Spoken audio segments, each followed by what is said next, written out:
How to use a washing machine at Dubai Gate 2304. Okay, so the washing machine is inside the cabinet. Okay, and the switch is on top of it. So press to turn it on.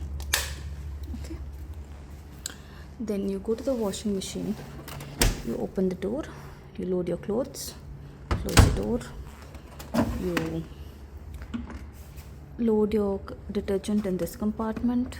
Okay, then you close it, and then you select the mode. For example,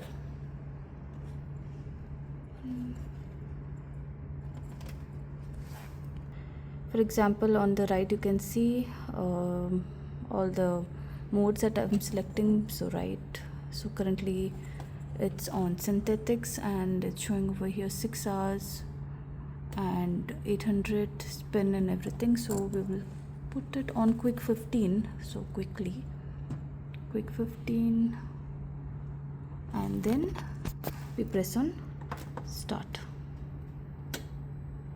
Okay, this is the start button. Press on start.